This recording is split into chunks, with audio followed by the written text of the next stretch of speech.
ನಮಸ್ಕಾರ ಸ್ನೇಹಿತರೆ, ನಮ್ಮ ನಂಬಿಕೆಗೆ ಸ್ವಾಗತ ಸುಸ್ವಾಗತ. ಸ್ನೇಹಿತರೆ, ಕೃಷ್ಣನನ್ನ ಸಹಸ್ರನಾಮಗಳಿಂದ ಆರಾಧಿಸ್ತೇವೆ. ಅದರಲ್ಲಿ ದಾಮೋದರ ಎಂಬ ನಾಮವು ಇಡೀ ಜಗತ್ತಿಗೆ ಜನಪ್ರಿಯವಾಗಿರುವಂಥದ್ದು. ವಿಷ್ಣು ಸಹಸ್ರನಾಮದಿಂದ ವಿಷ್ಣುವಿನ 367ನೇ ಹೆಸರು ದಾಮೋದರ. ಕೃಷ್ಣನನ್ನ ಆರಾಧಿಸುವ ಜನಪ್ರಿಯ ಭಜನೆ ಎಂದರೆ ದಾಮೋದರಾಷ್ಟಕಂ. ಇದನ್ನ ವ್ಯಾಸರ ಪದ್ಮ ಪುರಾಣದಲ್ಲಿ ಉಲ್ಲೇಖಿಸಲಾಗಿದೆ. ಸತ್ಯವ್ರತ ಮುನಿಯು ನಾರದ ಮತ್ತು ಶೌನಕನೊಂದಿಗಿನ ಸಂಭಾಷಣೆಯಲ್ಲಿ ದಾಮೋದರನ ಹೆಸರು ಉಲ್ಲೇಖಿತವಾಗಿದೆ. ದಾಮೋದರ ಎಂಬ ನಾಮಜಪವನ್ನ ಕಾರ್ತಿಕ ಮಾಸದಲ್ಲಿ ಭಕ್ತರು ಹೆಚ್ಚಾಗಿ ಹಾಡ್ತಾರೆ. ವೈಷ್ಣವರಲ್ಲಿ ಈ ಹೆಸರು ಬಹಳ ಜನಪ್ರಿಯ. ಅಷ್ಟಕ್ಕೂ ಶ್ರೀಕೃಷ್ಣ ಪರಮಾತ್ಮನಿಗೆ ದಾಮೋದರ ಎಂಬ ಹೆಸರಿನ ಹಿಂದಿರುವ ವಾತ್ಸಲ್ಯ ಭರಿತ ಕಥಾನಕವನ್ನ ಗಮನಿಸಿದ್ರೆ ನಿಜಕ್ಕೂ ತಾಯಿ ಮಗನ ನಡುವಿನ ಅದಮ್ಯ ಪ್ರೀತಿ ಅನಾವರಣವಾಗುತ್ತಾ ಹೋಗುತ್ತೆ. ಬನ್ನಿ, ಹಾಗಿದ್ರೆ ಇವತ್ತಿನ ಎಪಿಸೋಡ್ನಲ್ಲಿ ಶ್ರೀಕೃಷ್ಣನ ಕುರಿತಾದ ದಾಮೋದರನ ಕಥೆಯನ್ನ ಮೆಲುಕು ಹಾಕೋಣ. ಅದಕ್ಕೂ ಮುನ್ನ ನಮ್ಮ ನಂಬಿಕೆಗೆ ನಿಮ್ಮ ಬೆಂಬಲವಿರಲಿ. ಸ್ನೇಹಿತರೆ, ನಮ್ಮ ಭಾರತೀಯ ಸಂಸ್ಕೃತಿಯ ಪ್ರಕಾರ ಮಾತೃವಿಗೆ ಸಮಾನವಾದ ವಸ್ತುವು ಇಡೀ ಪ್ರಪಂಚದಲ್ಲಿ ಮತ್ತೊಂದಿಲ್ಲ. ಅವಳೇ ಪರಮ ದೇವತೆ.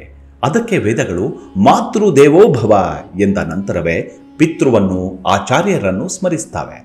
ನಮ್ಮ ಶಾಸ್ತ್ರಗಳಾದರೂ ಒಮ್ಮೆ ಮಾತೃವಂದನೆಯನ್ನ ಷಟ್ಕಂ ಭೂ ಪ್ರದಕ್ಷಿಣಂ ಎಂದರೆ ತಾಯಿಗೆ 1 ಬಾರಿ ನಮಸ್ಕರಿಸಿದವನು 6 ಬಾರಿ ಭೂ ಪ್ರದಕ್ಷಿಣೆ ಮಾಡಿದ ಪುಣ್ಯವನ್ನು, 10 ಬಾರಿ ಕಾಶಿ ಯಾತ್ರೆಯನ್ನ ಮಾಡಿದ ಫಲವನ್ನು, 100 ತೀರ್ಥಗಳಲ್ಲಿ ಸ್ನಾನ ಮಾಡಿದ ಪುಣ್ಯವನ್ನು ಸಂಪಾದಿಸ್ತಾನೆಂದು ಹೇಳಿವೆ. ನಮ್ಮ ಸನಾತನ ಸಂಸ್ಕೃತಿಯಲ್ಲಿ ಮಾತೆಗಿಂತ ಪರಮ ಪೂಜ್ಯವಾದ ವಸ್ತುವಿಲ್ಲ. ಮಾತೃ ಪ್ರೇಮಕ್ಕಿಂತ ಬೆಲೆ ಬಾಳುವ ವಸ್ತುವು ಪ್ರಪಂಚದಲ್ಲೇ ಇಲ್ಲ. ಆದಿಶಂಕರರು ಸನ್ಯಾಸವನ್ನ ಸ್ವೀಕರಿಸಿದರೂ ಕೂಡ ಅಂತ್ಯಕಾಲದಲ್ಲಿ ತಾಯ ಕಾಲ ಬಳಿ ಕುಳಿತು ಪ್ರಾಣೋತ್ಕ್ರಮಣ ಸಮಯದಲ್ಲಿ ಆಕೆ ಮಾಡಿದ ಕರ ಫಲವನ್ನೆಲ್ಲ ಆಕೆಯ ಸೂಕ್ಷ್ಮ ಶರೀರದಲ್ಲೇ ಅನುಭವಿಸುವಂತೆ ಮಾಡಿ ಪಾಪರಹಿತಳಾದ ತನ್ನ ಮಾತೃ ದೇವತೆಯನ್ನ ಆಕೆಯ ಇಚ್ಛೆಯಂತೆ ಕೃಷ್ಣ ಲೋಕಕ್ಕೆ ಕಳುಹಿಸುತ್ತಾರೆ.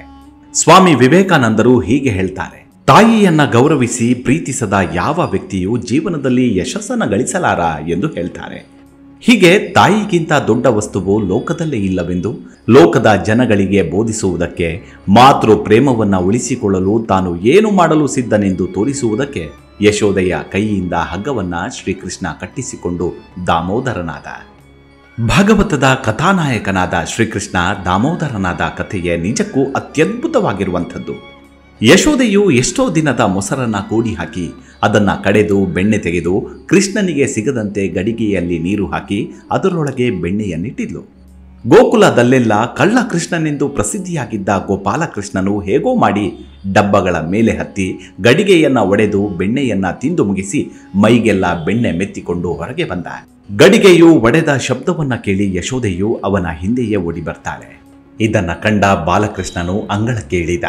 ಯಶೋದೆಯು ಕೂಡ ಹಿಂದೆಯೇ ಅಂಗಳಕ್ಕೆ ಓಡ್ತಾಳೆ.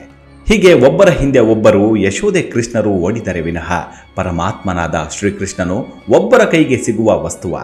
ಪರಮಾತ್ಮ ತುಂಟ ನಗೆ ಬೀರುತ್ತಾ ಸ್ವೇಚ್ಛೆಯಾಗಿ ವಿರಮಿಸಿದ. ಕೃಷ್ಣನನ್ನ ಹಿಡಿಯಲು ಯಶೋದೆಗೆ ಓಡಿ ಓಡಿ ಮೈಯೆಲ್ಲ ಬೆವರಿಟ್ಟಿತ್ತು. ತಲೆಗೂದಲಿನ ಗಂಟು ಬಿಚ್ಚಿ ಹೋಯಿತು. ಮುಡಿದಿದ್ದ ಹೂಗಳೆಲ್ಲ ಕೆಳಗೆ ಉದುರಿ ಬಿದ್ದಿದ್ವು. ಶ್ರೀಕೃಷ್ಣನು ಮನಸ್ಸಿನಲ್ಲಿ ಹೀಗೆ ಯೋಚಿಸಿದ: ನಾನು ಯಾರ ಕೈಗೂ ಸಿಕ್ಕುವವನಲ್ಲ, ಆದರೆ ನೀನು ನನ್ನ ತಾಯಿ. ನೀನು ನನಗಾಗಿ, ನನ್ನನ್ನು ಹಿಡಿಯುವುದಕ್ಕಾಗಿ ಇಷ್ಟು ಕಷ್ಟಪಡುವುದನ್ನು ನಾನು ನೋಡಲಾರೆ.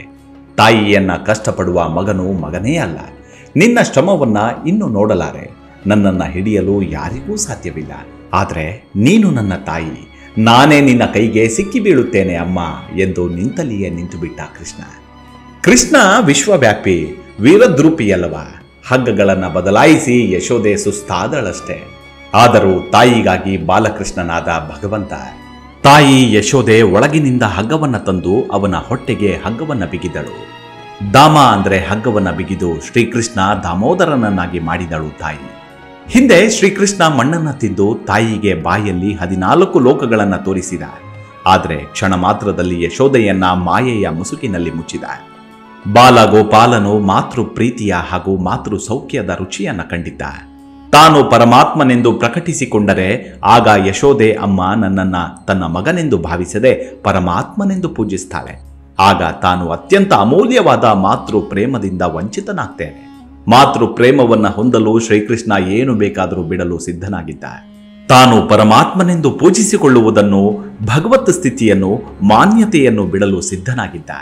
ಆದ್ದರಿಂದಲೇ ಶ್ರೀಕೃಷ್ಣ ಪರಮಾತ್ಮ ಯಶೋಧಾದೇವಿಯು ತಾನು ಪರಮಾತ್ಮನೆಂದು ಗುರುತಿಸುವುದಕ್ಕೆ ಅವಕಾಶ ಕೊಡದೆ ಅವಳ ಮೇಲೆ ಮಾಯೆಯ ಮುಸುಕನ್ನೆಸೆದ. ಈಗ ದಾಮೋದರನಾಗಲು ತನ್ನ ವಿರಾಟ ರೂಪವನ್ನ, ಭಗವತ್ ರೂಪವನ್ನ ಬಿಟ್ಟುಕೊಟ್ಟ. ಶ್ರೀಕೃಷ್ಣ ಇನ್ನೂ ಶಿಶುವಾಗಿದ್ದಾಗಲೇ ಕಂಸನಿಂದ ಕಳುಹಿಸಲ್ಪಟ್ಟ ಪೂತನಿಯು ಅವನಿಗೆ ವಿಷದ ಮೊಲೆಯುಣಿಸಿದಳು. ಅವಳು ಯಾರೆಂದು ಬಲ್ಲವನಾದರೂ ಶ್ರೀಕೃಷ್ಣ ತಾಯಿಯ ರೂಪದಲ್ಲಿ ಬಂದು ತನಗೆ ಮೊಲೆಯುಣಿಸಿದ ಕಾರಣ ಕಪಟ ತಾಯಿಯಾದರೂ ತನ್ನ ತಾಯಿಯೇ ಆದಳೆಂದು ಅವಳ ಪಾಪವನ್ನೆಲ್ಲ ಮನ್ನಿಸಿ ಅವಳಿಗೆ ಮೋಕ್ಷ ಕೊಟ್ಟ. ನಮ್ಮ ಸಿದ್ಧಾಂತದಲ್ಲಿ ಅಷ್ಟು ದೊಡ್ಡ ಸ್ಥಾನ ಮಾತೃವಿಗಿದೆ. ಮಾತೃ ಪ್ರೇಮವನ್ನ ದಕ್ಕಿಸಿಕೊಳ್ಳುವುದಕ್ಕೆಂದೇ ಬಾಲಗೋಪಾಲನು ದಾಮೋದರನಾದದ್ದು. ಸನಕ ಸನಂದಾದಿ ಮಹಾಮಹಾಯೋಗಿಗಳಿಗೂ ಸಹಸ್ರಾರು ವರ್ಷ ತಪಗೈದ ಮಹಾಮಹಾ ಮುನಿಗಳ ಕೈಗೂ ಸಿಕ್ಕದಿದ್ದ ಪರಮಾತ್ಮ ಯಶೋದೆಗೆ ಸೋತಂತೆ ನಟಿಸಿ ಅವಳ ಕೈಯಿಂದ ಹಗ್ಗವನ್ನ ಕಟ್ಟಿಸಿಕೊಂಡ. ವಿರಾಟ್ ಪುರುಷನಾದ, ವಿರಾದ್ರೂಪನಾದ, ಸರ್ವ ವ್ಯಾಪಕನಾದ ಮಹಾವಿಷ್ಣುವನ್ನ ಹಗ್ಗದಿಂದ ಕಟ್ಟಿದವರುಂಟ. ಅದು ಯಶೋದೆಗೆ ಮಾತ್ರ ಸಾಧ್ಯವಾಯಿತು. ಆದರೆ ಮಾತೃ ಪ್ರೇಮದಿಂದ ವಂಚಿತನಾಗದಿರುವುದಕ್ಕೆ ಯಾವುದನ್ನು ಏನನ್ನಾದರೂ ತ್ಯಾಗ ಮಾಡಲು ಶ್ರೀಕೃಷ್ಣ ಸಿದ್ಧನಾಗಿದ್ದ. ಭಗವಂತ ಅಷ್ಟ ಮಹಿಷಿಯರನ್ನ ತಾನು ಮದುವೆಯಾದಾಗ ಯಶೋದೆಯ ಪಾತ್ರವೇನೂ ಇರಲಿಲ್ಲವೆಂದು ಗಮನಿಸಿದ್ದ. ಮುಂದೆ ಕಲಿಯುಗದಲ್ಲಿ ತಾನು ಶ್ರೀನಿವಾಸನಾಗಿ ಅವತರಿಸಿದಾಗ ಯಶೋದೆಗೆ ಬಕುಳಾದೇವಿಯ ಜನ್ಮವಿತ್ತು. ಶ್ರೀ ವೆಂಕಟೇಶ್ವರ ಕಲ್ಯಾಣದ ಭಾರವನ್ನೆಲ್ಲ ಅವಳಿಗೆ ವಹಿಸಿದ. ಮನುಷ್ಯ ಮಾತೃ ಪ್ರೀತಿಗಾಗಿ, ಮಾತೃ ವಾತ್ಸಲ್ಯಕ್ಕಾಗಿ ತನ್ನದೇನಿದ್ದರೂ ತ್ಯಾಗ ಮಾಡಲು ಸಿದ್ಧನಾಗಿರಬೇಕೆಂದು, ಮಾತೃ ಪ್ರೀತಿಯು ಅಷ್ಟು ಅಮೂಲ್ಯವಾದುದೆಂದು ತೋರಿಸಿಕೊಡಲು ಶ್ರೀಕೃಷ್ಣನು ಈ ಪ್ರಕರಣಗಳನ್ನು ರಚಿಸಿದ. ತನ್ನ ಅಣ್ಣ ಬಲರಾಮನೊಡಗೂಡಿ ನಂದಗೋಪನ ಹಸು ಕರುಗಳನ್ನು ಮೇಯಿಸಿದ. ತಾನು ಯಶೋದೆಯ ಕೈಯಿಂದ ಏಟುಗಳನ್ನು ತಿಂದ. ಹಗ್ಗದಿಂದ ಕಟ್ಟಿಸಿಕೊಂಡು ದಾಮೋದರನಾದ. ಹೀಗೆ ಕೃಷ್ಣನ ಲೀಲೆಗಳನ್ನು ವಿವರಿಸುತ್ತಾ ಹೋದಂತೆಲ್ಲ ಅದು ಎಂದೂ ಮುಗಿಯದ ಅಧ್ಯಾಯವಾಗಿ ಬಿಡುತ್ತೆ. ಕೃಷ್ಣ ಪರಮಾತ್ಮನ ಆಶೀರ್ವಾದ, ಕೃಪೆ ನಮ್ಮೆಲ್ಲರ ಮೇಲಿರಲಿ. ಜಗದೋದ್ಧಾರನ ನೆನೆಯುತ್ತಾ ಮುಂದಿನ ಎಪಿಸೋಡ್ನಲ್ಲಿ ಮತ್ತೆ ಸಿಗೋಣ. ಅಲ್ಲಿವರೆಗೂ ನಿಮ್ಮ ಆರೋಗ್ಯದ ಕಡೆ ಗಮನವಿರಲಿ. Take care. ನಮಸ್ಕಾರ.